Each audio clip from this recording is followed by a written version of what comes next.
नमस्कार आप सभी का जीएस मैग्नेट के इस यूट्यूब प्लेटफॉर्म पे। तो साथियों, बात करेंगे जैसा कि 10 बज चुका है और डेली हम लोग 10 बजे बिहार पुलिस नई भर्ती जो आपका 26,391 पदों के लिए बहुत जल्द नोटिफिकेशन आने वाली है, इसके लिए हम लोग लगातार यानी कि लाइव सेशन चला रहे हैं और यह सेशन आपका टॉपिक वाइज पर चल रहा है। ठीक है, अगर आप लोग अपना थोड़ा सा वक्त निकाल करके रेगुलर इस सेशन के साथ बने रहते हैं तो आपको एक दिन सफलता यानी कि ज़रूर मिलेगा और आपको सफलता दिलाने में हम कदम कदम पे साथ रहेंगे। ठीक है, तो देखिए यह जो आपका सेशन रहेगा यानी कि लाइव मोड में चलेगा और आज का सेशन स्पेशल आपको करंट अफेयर्स से रहेगा, क्योंकि हाल ही में जो बिहार पुलिस मद्य निषेध 689 पदों के लिए एग्जाम हुआ है उसमें यानी कि 7 से 8 प्रश्न करेंट अफेयर के अच्छे लेवल के पूछे गए हैं। तो आज से ही हम लोग यानी कि करेंट अफेयर को ही तैयारी करेंगे और चूंकि आपको पता है कि बिहार में बिहार दरोगा की भी वैकेंसी आने वाली है, तो बिहार दरोगा में भी अच्छा खासा लेवल का करंट अफेयर पूछा जाता है।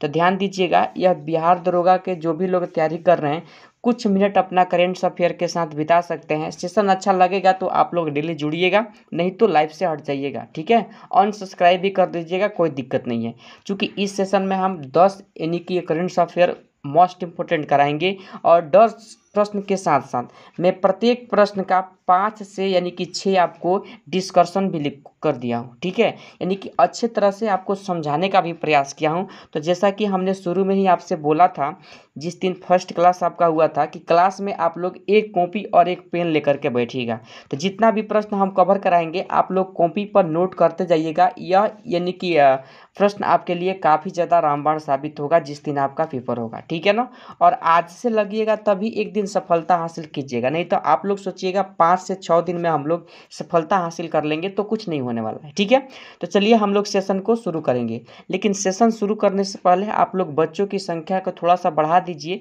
यानी कि इस लाइव सेशन को जल्दी से आप लोग शेयर कर दीजिए। और जो लोग भी यानी कि चैनल पर नए हैं और सब्सक्राइब नहीं किए हैं तो चैनल को जरूर सब्सक्राइब करके जुड़ जाइए, क्योंकि यह चैनल आपको सफलता दिलाने में काफ़ी ज़्यादा यानी कि योगदान आपके साथ निभाएगा। ठीक है ना, तो चलिए उम्मीद करते हैं आप लोग सेशन को शेयर कर दिए होंगे और लाइक भी कर दिए होंगे। ठीक है, चलिए गुड मॉर्निंग, गुड मॉर्निंग आप सभी लोगों को, गुड मॉर्निंग। ठीक है, तो अब हम लोग अपने सेशन को शुरू करेंगे।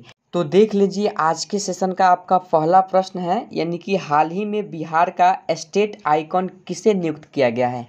देखिए प्रश्न को इंग्लिश और हिंदी दोनों में लिखा गया है और देखिए बिहार से संबंधित करेंट अफेयर का यह प्रश्न है और बिहार में कोई भी एग्जाम होता है तो 1 से 2 प्रश्न ऐसे होते हैं जो बिहार के संदर्भ में आपसे पूछे जाते हैं। ठीक है ना, तो यह पहला प्रश्न ही आपसे बिहार से रिलेटेड प्रश्न पूछ रहा है और इसके लिए सही जवाब क्या होगा। तो बहुत लोग ऑप्शन नंबर ए भी दे रहे हैं और कुछ लोग ऑप्शन नंबर बी भी दे रहे हैं। तो जिनका भी ऑप्शन नंबर बी आ रहा है वो बिल्कुल सही है, यानी कि बी वाले एकदम सही जवाब है। मैथिली ठाकुर को अगर आप लोग आंसर लगा रहे हैं तो आपका जवाब बिल्कुल सही है, क्योंकि यह एक ऐसा नाम है जो काफ़ी लोग इसे पहचानते भी होंगे और जानते भी हैं। ठीक है ना, यह एक प्रकार की सिंगर भी है। ठीक है, इस बात को ध्यान रखिएगा। तो चलिए अपने कॉपी और पेन से यानी कि इसको नोट कर लीजिए अपने कॉपी में और देखिए इसके अगर हम डिस्कशन पर आएंगे तो देखिए यहाँ पर आप लोगों को याद रखना है हमेशा के लिए कि चुनाव आयोग ने मैथिली ठाकुर को बिहार का स्टेट आइकॉन नियुक्त किया है। किसने नियुक्त किया है तो आप लोगों को पता होना चाहिए, चुनाव आयोग ने किया है। ठीक है ना, यहाँ पर देखिए 2 जनवरी को लोक गायक को स्टेट आइकॉन नियुक्त किया गया है। देखिए इन्हें जो यानी कि स्टेट आइकन नियुक्त किया गया है वह तारीख कौन सा है तो 2 जनवरी आप लोग ध्यान रखिएगा। ठीक है ना, उसके बाद अगला पॉइंट को आपको ध्यान रखना है, यानी कि ठाकुर को यानी कि मैथिली ठाकुर को हाल ही में बिहार के लोक संगीत में उनके योगदान के लिए संगीत नाटक अकादमी के उस्ताद बिस्मिल्लाह खां युवा पुरस्कार 2021 के लिए चुना गया था। देखिए जो आपका उस्ताद बिस्मिल्लाह खां युवा पुरस्कार 2021 है, इस पुरस्कार को पाने वाली जो यानी कि व्यक्ति हैं आप लोग ध्यान रखिएगा, मैथिली ठाकुर का नाम आप लोग ध्यान रखिएगा। देखिए यहाँ पर इनका फोटो लगा हुआ है, आप लोग इस फोटो से परिचित होंगे, तो इस प्रश्न को आप लोग भूलिएगा मत। ठीक है ना, अगला पॉइंट आप लोग अपने कॉपी में नोट कीजिएगा, गायक मतदाताओं के बीच चुनावी प्रक्रिया में उनकी भागीदारी के लिए जागरूकता पैदा करेगा। यानी कि अपने गाना के माध्यम से यानी कि मतदाताओं को ये क्या करेंगी, जागरूक करेंगी, और आप लोग इसे बहुत अच्छे से जानते होंगे, ठीक है ना। तो उम्मीद करते हैं इस प्रश्न को आप लोग समझ पाए होंगे, और नहीं लिखे हो तो स्क्रीनशॉट ले लीजिए, और यानी कि क्लास खत्म होने के बाद भी आप लोग लिख सकते हैं, कोई दिक्कत नहीं है। चलिए अगले प्रश्न पे हम चलिए देख लीजिए 2 नंबर प्रश्न क्या पूछा जा रहा है आप सभी से। भारत अपनी पहली अपशिष्ट से हाइड्रोजन परियोजना कहाँ स्थापित करेगा। देखिए प्रश्न 2 नंबर को पढ़िए और जल्दी से आंसर बताइए कि क्या होगा इसका आंसर। तो काफ़ी लोग इसका जवाब पुणे दे रहे हैं और कुछ लोग ऑप्शन नंबर डी दे रहे हैं। तो जिनका भी पूना ऑप्शन नंबर ए आ रहा है बिल्कुल सही जवाब है। और देखिए आप लोगों के लिए कितना अच्छे से डिस्कशन लिखा गया है प्रश्न का। आप लोग डिस्कशन अगर पढ़ लेते हैं ना तो आपके माइंड में रहेगा। और आज से अपना नोट्स एक बनाइएगा करेंट अफेयर का, जितना कराएंगे वही आएगा अगर रेगुलर बनिएगा तब इस सेशन के साथ, ठीक है ना। चलिए आपको पेड बैच में भी इतना इंपॉर्टेंट डिस्कशन के साथ आपको नहीं पढ़ाया जाएगा, इस बात को आप लोग ध्यान रखिएगा, ठीक है ना। तो चलिए इस प्रश्न का सही जवाब पहले जान लेते हैं। ऑप्शन नंबर ए पुणे हो जाएगा, ठीक है। और यहाँ पर आप सभी लोग देख लीजिए, यहाँ पर फोटो भी लगाया गया है, यहाँ पर देख सकते हैं अच्छे से। पुणे नगर निगम जिसे पीएमसी कहा जाता है, द ग्रीन विलियंस टीजीवीएल के साथ यहाँ पर देखिए कचरे का उपयोग करेगा। किसका उपयोग करेगा, कचरे का उपयोग करेगा, और इसे प्रयोग करने योग्य ग्रीन हाइड्रोजन में परिवर्तित करेगा। यानी कि कचरे का उपयोग करके किस में परिवर्तित किया जाएगा, तो ग्रीन हाइड्रोजन, आप लोग ध्यान रखिएगा, ठीक है। चलिए तो 3 नंबर प्रश्न है आप सभी का। कोनेरू हम्पी ने विश्व विल्टज शतरंज चैंपियनशिप में कौन सा यानी कि पदक जीता है। देखिए इंपॉर्टेंट प्रश्न है, स्टार लगाइएगा। और ध्यान दीजिए मैं बार बार आपको बोलता हूँ, एक कॉपी और एक पेन आपके पास होना चाहिए, और करेंट अफेयर का अलग कॉपी होना चाहिए। हम आपको डेली एक दिन छोड़ करके यानी कि नेक्स्ट डे यानी कि एक दिन गैप करके आपको करेंट अफेयर कराते रहेंगे ऐसे ही डिस्कशन के साथ। तो आप लोग करेंट अफेयर का अलग कॉपी बनाइएगा, जितना लिखवाएंगे उतना ही पढ़िएगा करेंट अफेयर में, बाकी एक्स्ट्रा पढ़ने की आपको ज़रूरत नहीं है, इस बात को आप लोग ध्यान रखिएगा। तो चलिए काफ़ी लोग इस प्रश्न का आंसर यानी कि सी दे रहे हैं, कुछ लोग ए दे रहे हैं। तो ए वाले भी गलत है, सी वाले भी गलत है। स्वर्ण पदक भी नहीं होगा और कांस्य पदक भी नहीं होगा। यह जो कोनेरू हम्पी है इनको क्या प्राप्त हुआ है, रजत पदक प्राप्त हुआ है, सिल्वर मेडल प्राप्त हुआ है, इस बात को ध्यान रखिएगा। अगर हम लोग आएंगे डिस्कशन की तरफ तो देखिए यहाँ सबसे पहले कोनेरू हम्पी का फोटो देख लीजिए। यहाँ पर कोनेरू हम्पी क्या है, बैठी हुई है, ठीक है। और बात किया जाए कुछ डिस्कशन यानी कि महत्वपूर्ण बातों पर, तो ध्यान रखिएगा पूर्व भारतीय विश्व रैपिड शतरंज चैंपियन कोनेरू हम्पी ने 30 दिसंबर 2022 को अल्माटी कजाकिस्तान में, देखिए यहाँ पर कहाँ, कजाकिस्तान में संपन्न FIDE वर्ल्ड विल्टज शतरंज चैंपियनशिप के महिला वर्ग में रजत पदक क्या हुआ, प्राप्त की है। यानी कि यह जो महिला है कौन सी पदक प्राप्त की है, कौन सी मेडल, तो सिल्वर यानी कि रजत पदक को जीता है, ठीक है ना। उसके बाद आपको ध्यान रखना है कि वह 12.5 अंकों के साथ कजाकिस्तान की विजेता बिबिसारा बालाबेयवा से सिर्फ आधा अंक पीछे रही है। यहाँ पर नाम को ध्यान रखिएगा, बालाबायवा से सिर्फ आधा अंक क्या रही है, पीछे रही है, ठीक है ना। उसके बाद आपको ध्यान रखना है महिला वर्ग में कजाकिस्तान की यानी कि बिबिसारा बालाबावा ने स्वर्ण पदक जीता है, जबकि कोनेरू हम्पी दूसरे स्थान पर आकर के रजत पदक प्राप्त की है। यहाँ पर अगर आपसे पूछ लिया जाए कि स्वर्ण पदक किसे प्राप्त हुआ है तो बिबिसारा का नाम ध्यान रखिएगा, जबकि आधा अंक यहाँ पर स्पष्ट किया गया है। यानी कि यहाँ पर देख लीजिए आधा अंक पीछे होने के कारण जो आपकी क्या है यानी कि कोनेरू हम्पी है ये पीछे रह चुकी है, 2 नंबर स्थान पर है और इन्हें रजत पदक प्राप्त हुआ है, ठीक है ना। तो ध्यान रखिएगा इस प्रश्न को। चलिए आगे बढ़ते हैं अगले प्रश्न की तरफ। अगर आइएगा तो देखिए 4 नंबर प्रश्न है, हाल ही में किस संगठन ने 1 जनवरी को अपना 65वां स्थापना दिवस मनाया है। देखिए 65वां स्थापना दिवस का अगर बात किया जाए तो DRDO का नाम आप लोग ध्यान रखिएगा। किसका नाम, DRDO का नाम ध्यान रखिएगा। ऑप्शन नंबर बी हो जाएगा इस प्रश्न का सही जवाब, ठीक है। चलिए डिस्कशन की तरह अगर हम लोग आएंगे तो देखिए यहाँ पर अच्छे तरह से आपको समझाया गया है कि DRDO की स्थापना अगर आपसे पूछा जाए तो देखिए मैं आगे बताऊंगा कब हुआ था। तो आप लोग जान लीजिए सबसे पहले डीआरडीओ की स्थापना जो हुआ था 1958 में हुआ था, ठीक है ना। और देखिए यहाँ पर डीआरडीओ का स्थापना दिवस हर साल कब मनाया जाता है, 1 जनवरी को मनाया जाता है, इस बात को ध्यान रखिएगा, ठीक है।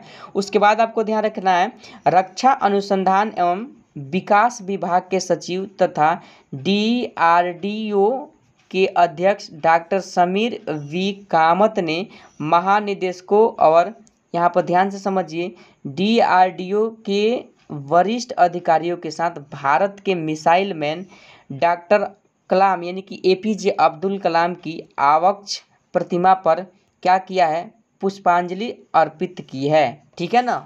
उसके बाद आपको ध्यान रखना है इस अवसर पर डीआरडीओ के अध्यक्ष डॉक्टर एस बी कामत ने डीआरडीओ बिरादरी को संबोधित किया है।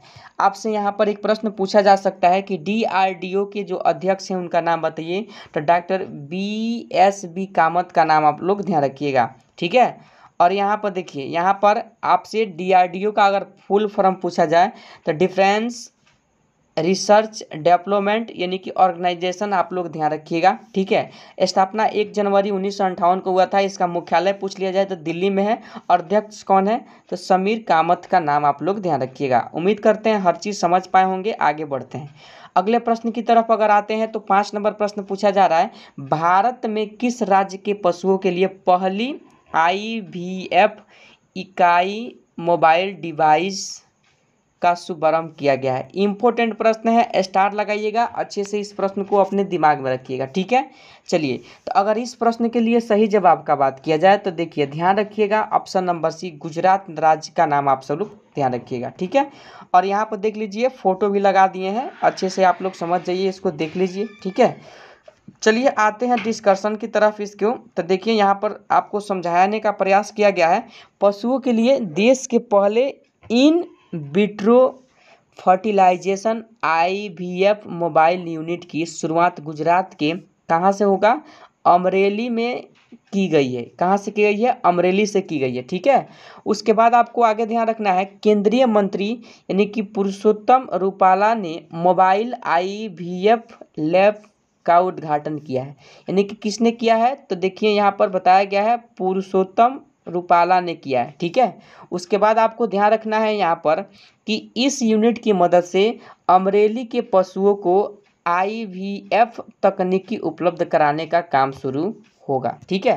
तो इतना चीज़ आपको इसके संदर्भ में आपको याद रखना है, इस बात को आप लोग ध्यान रखिएगा। कॉपी में आपको नोट करना है। अगर आप लोग स्क्रीनशॉट लेना चाहते हैं तो देखिए स्क्रीनशॉट ले लीजिए, ठीक है। चलिए आगे बढ़ते हैं अपने अगला प्रश्न आप सभी का यानी कि 6 नंबर है, 108वीं भारतीय विज्ञान कांग्रेस का आयोजन कहाँ किया जा रहा है। तो देखिए यह जो आयोजन किया जा रहा है नागपुर, ऑप्शन नंबर बी को आप लोग ध्यान रखिएगा। और इसके आयोजन को जो यानी कि संबोधित करेंगे तो ध्यान रखिएगा नरेंद्र मोदी करने वाले हैं वीडियो कॉन्फ्रेंसिंग के जरिए, ठीक है ना। चलिए यहाँ पर फिगर के माध्यम से आप लोग देख भी सकते हैं, समझ भी सकते हैं प्रश्न को। आते हैं इसके डिस्कशन की तरह। तो देखिए यहाँ पर लिखा गया है, स्पष्ट रूप से आपको समझाने का प्रयास किया गया है कि प्रधानमंत्री नरेंद्र मोदी 3 जनवरी 2023 को वीडियो कॉन्फ्रेंसिंग के जरिए 108वीं भारतीय विज्ञान कांग्रेस, जहां पर देखिए ब्रैकेट में लिखा गया है ISSC को संबोधित करेंगे, यानी कि कर चुके हैं, इस बात को ध्यान रखिएगा।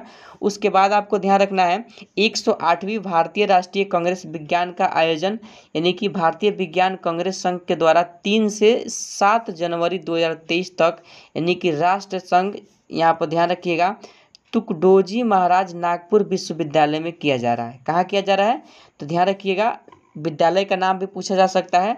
तो राष्ट्र संत तुकडोजी महाराज नागपुर विश्वविद्यालय में यह आयोजन किए यानी कि होने जा रहा है, ठीक है।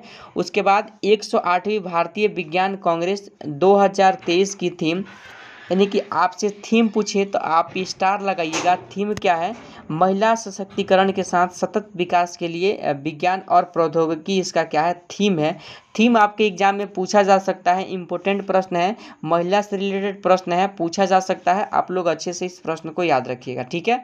उसके बाद अगर आप लोग कुछ और फैक्ट को जानने का यानी कि प्रयास कीजिएगा तो भारतीय विज्ञान कांग्रेस संघ क्या है, तो इसके लिए कुछ शब्द हमने लिखा है तो आपको ध्यान देना होगा।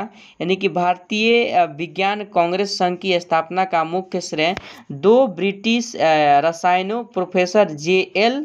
सिमोनेसन और प्रोफेसर P.S. यहाँ पर देखिए मैकमोहन को दिया जाता है, ठीक है। भारतीय विज्ञान कांग्रेस संघ की स्थापना का बात किया जाए तो 1914 में हुआ था, कोलकाता। आप लोग ध्यान रखिएगा, ठीक है। यानी कि क्या ध्यान रखना है, 1914 में हुआ था। कहाँ हुआ था, तो कोलकाता। आप लोग बता दीजिएगा, कहाँ बताइएगा, कोलकाता, ठीक है। उम्मीद करते हैं समझ पाए होंगे प्रश्न को, ठीक है। आगे आ जाइए, 7 नंबर प्रश्न है आप सभी का। डेक्सा किस खेल में टीमों के चयन का नया मापदंड पेश किया गया है।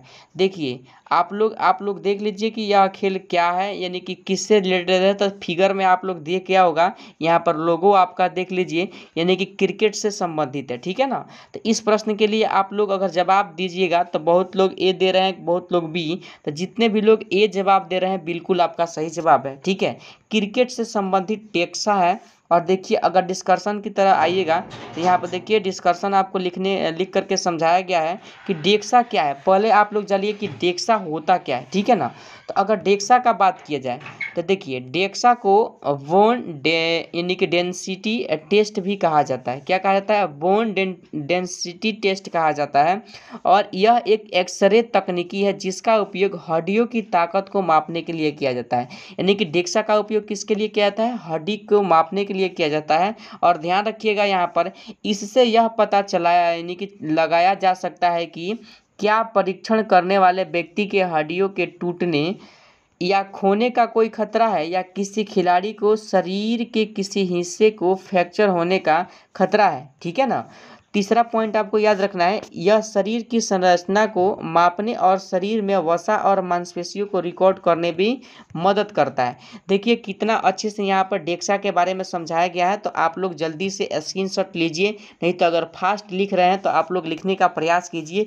एक एक लाइन आपके लिए इंपॉर्टेंट है, इस बात को ध्यान रखिएगा, ठीक है। और फ्री ऑफ कॉस्ट कोई इतना अच्छा कंटेंट के साथ आपको नहीं प्रोवाइड या एक क्लास दे सकता है, इस बात को भी ध्यान रखिएगा, ठीक है। तो अगर अभी तक चैनल को सब्सक्राइब नहीं किए हैं, चैनल पर नए हैं तो सब्सक्राइब कर दीजिए और वीडियो को लाइक कर दीजिए, ठीक है ना। यह सेशन आपको डेली 10 बजे चलता है, इस बात को ध्यान रखिएगा। और लाइव मोड में चलता है, किस मोड में, लाइव मोड में चलता है, इस बात को ध्यान रखिएगा, ठीक है। चलिए आगे आ जाइए। और भी कुछ अगर इस डेक्सा से बात किया जाए तो BCCI ने 1 जनवरी को खिलाड़ियों के चयन मापदंड में एक बड़े बदलाव की घोषणा की है, ठीक है। नए चयन मापदंड क्या है, तो आप लोग जानने का कोशिश कीजिए। नए नियम में यो टेस्ट वापस लाया गया है और खिलाड़ियों को राष्ट्रीय टीम के लिए चुने जाने के लिए अनिवार्य कर दिया गया है, ठीक है। यहाँ पर देखिए खिलाड़ियों को सभी प्रारूपों में भारतीय टीम के लिए चुने जाने से पहले एक डेक्सा लेना होगा, यानी कि डेक्सा लेना होगा। और ध्यान दीजिएगा डेक्सा क्या होता है ऊपर हमने समझाया हुआ है। और अगला पॉइंट को ध्यान रखिएगा, उभरते खिलाड़ियों को राष्ट्रीय टीम में चयन के योग्य होने के लिए पर्याप्त घरेलू शस्त्र खेलना होगा, यानी घरेलू मैदान पर क्या करना होगा, खेलना होगा, इस बात को ध्यान रखिएगा, ठीक है। उसके बाद आपको ध्यान रखना है यो टेस्ट क्या है। देखिए यो टेस्ट के बारे में पूछ लिया जाए क्या है, तो ध्यान रखिएगा यो टेस्ट एक यानी कि एरोबिक यानी कि सहन शक्ति फिटनेस टेस्ट है, जिसमें बढ़ती गति पर 20 मीटर दूर रखे मार्करों के बीच दौड़ना शामिल है, ठीक है। और एक और पॉइंट इसके संदर्भ में आप याद रखिएगा, भारत के कप्तान के रूप में विराट कोहली, देखिए विराट कोहली को सब लोग जानते होंगे। विराट कोहली के कार्यकाल के दौरान यह परीक्षण शुरू किया गया था। और शुरुआत में पासिंग स्कोर कितना था, 16.1 था, ठीक है, जिसे बढ़ा करके 16.5 कर दिया गया है, इस बात को ध्यान रखिएगा। उम्मीद करते हैं इस प्रश्न को समझ पाए होंगे। थोड़ा सा डिस्कशन ज़्यादा है तो आप लोग कॉपी में लिख करके इसको याद करने का प्रयास कीजिएगा, क्योंकि आपके एग्जाम में स्टैटिक और करेंट अफेयर के कुछ ज़्यादा पोर्शन देखने को मिल सकता है, ठीक है। चलिए 8 नंबर प्रश्न आप सभी लोगों से यहाँ पर पूछा जा रहा है, हाल ही में चुनाव आयोग ने किस राज्य में मिशन 9029 शुरू किया है। देखिए मिशन 9029 कहाँ शुरू किया गया है, तो आप लोगों को बताना है कि यह जो शुरुआत किया गया है कहाँ किया गया है। तो ऑप्शन नंबर ए बहुत लोग जवाब दे रहे हैं, आपका आंसर सही है। जो लोग सी दे रहे हैं उनका गलत है, यानी कि त्रिपुरा या त्रिपुर कोई जवाब दे रहा है तो आप लोग ध्यान रखिएगा, त्रिपुरा में यह शुरुआत किया गया है। और यहाँ पर देखिए यानी कि निर्वाचन इलेक्शन कमीशन ऑफ इंडिया का यानी कि फोटो भी हमने लगा दिया है, ताकि आप लोग अच्छे से इस प्रश्न को समझ जाइए, माइंड में आपके रहे, ठीक है। और देखिए यहाँ पर डिस्कशन क्या है इसके बारे में आपको समझाने का प्रयास किया गया है। तो देखिए भारत के चुनाव आयोग यानी कि ईसीआई क्या कहते हैं, ईसीआई ने त्रिपुरा में मिशन 929 यानी कि 929 शुरू किया है। यह अगले विधानसभा चुनाव में मतदाता मतदान की, देखिए यहाँ पर देखिए 92% तक बढ़ाने के लक्ष्य के साथ पूरे त्रिपुरा में यानी कि 929 मतदान केंद्रों पर ध्यान केंद्रित यानी कि करेगा। हालांकि चुनाव आयोग ने अभी तक त्रिपुरा के चुनाव कार्यक्रम की घोषणा नहीं की है, यानी कि सबसे पहले यानी कि मिशन जो होगा 9029 कहाँ लागू होने वाला है, यानी कि त्रिपुरा। आप लोग ध्यान रखिएगा। अगला पॉइंट आपको ध्यान रखना है, ईसीआई के अनुसार इन बूथों पर 2018 देख लीजिए, यहाँ पर अच्छे से समझा देते हैं। 2018 के विधान चुनाव में 89% से कम मतदान हुआ था। कितना मतदान हुआ था, 89 से भी कम प्रतिशत का मतदान हुआ था, इसलिए यह कदम उठाया गया है, ठीक है। उसके बाद देखिए इन बूथों को छोड़कर अन्य बूथों पर 91% से अधिक मतदान हुआ था, ठीक है। अगर बात किया जाए इसके लिए और एक पॉइंट का, तो इसके कारण कुल मतदान प्रतिशत में कमी आई है, ठीक है। और देखिए एक लास्ट पॉइंट है, 2018 के त्रिपुरा विधानसभा चुनाव में यानी कि मतदान प्रतिशत क्या था यहाँ पर, यानी कि देख लीजिए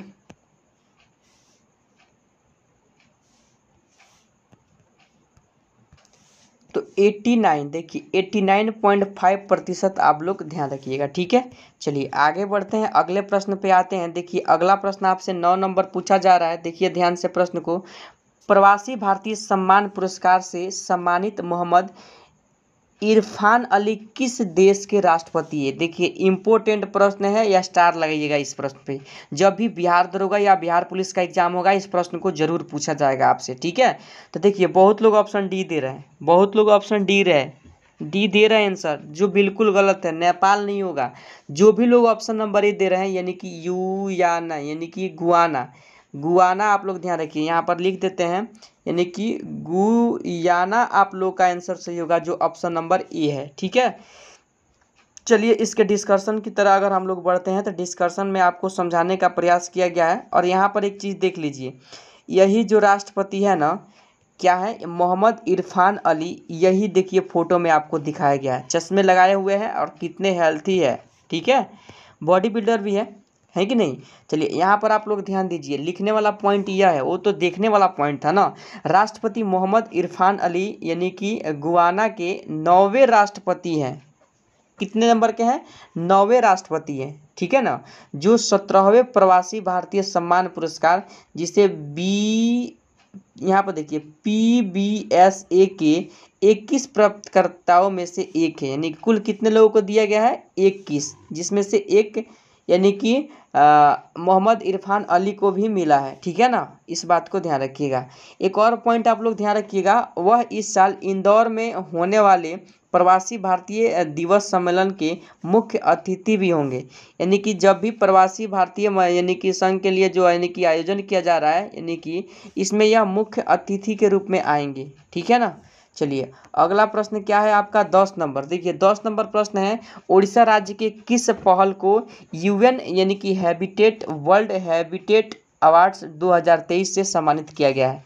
तो देखिए 10 नंबर प्रश्न के लिए अगर सही जवाब का बात किया जाए तो बहुत लोग ए दे रहे हैं, और कुछ लोग बी दे रहे हैं, और कुछ लोग डी दे रहे हैं। तो जिनका भी ऑप्शन नंबर देखिए यानी कि सी आ रहा है, 10 के लिए ऑप्शन नंबर क्या आ रहा है, देखिए 10 के लिए सॉरी सी नहीं, जिनका भी ऑप्शन नंबर यानी कि बी आ रहा है जगह मिशन, उनका बिल्कुल सही जवाब है। देखिए यहाँ पर आपको फोटो के माध्यम से भी समझाने का प्रयास किया गया है ताकि आपको आप भूल ना पाए प्रश्न को, ठीक है ना।